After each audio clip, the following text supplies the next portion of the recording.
Ciao Minze, welcome. Il Napoli ti ha comprato per sostituire Koulibaly, senza fare paragoni per carità, però è una bella sfida, no? Penso per te importante, intrigante. Quanta responsabilità senti, quanto orgoglio senti? Sei l'erede designato di un grandissimo. Koulibaly 대체하기위해서 그렇게 하셨는데 그 제이감을 느끼시는지 또 도전에 대해서 어떻게 생각하시는지.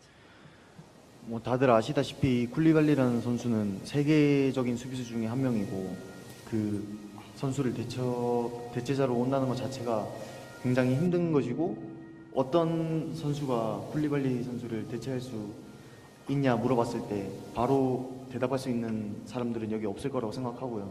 저는 이제 제가 가장 잘하는 거를 팀에서 이제 보여주고 싶고 이제 제가 가지고 있는 능력을 모두 보여주고 최선을 다할 생각입니다. Come è chiaro a tutti, Koulibaly è un giocatore internazionale insostituibile, quindi l'idea che io lo sostituisca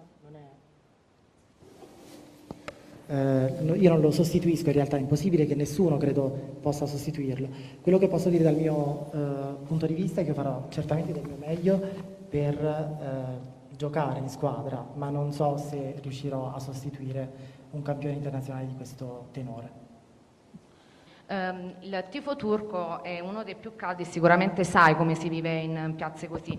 Ti voglio chiedere se fossi già a conoscenza della passione per il calcio dei napoletani e che stimolo può offrirti questo tipo di pressione. Grazie. 터키 팬들이 가장 역전적인 걸로 유명한데 나폴리 팬들도 만만치가 않거든요. 이게 자극이 되는지 아니면 압박감이 되는지.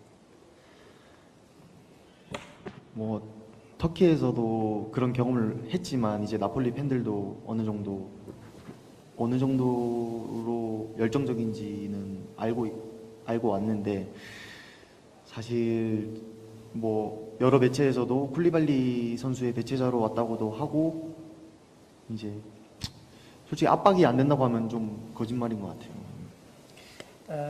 Sapevo quanto passionale fosse il tifo turco e so anche, me ne sto rendendo conto, di quanto passionale sia il tifo napoletano.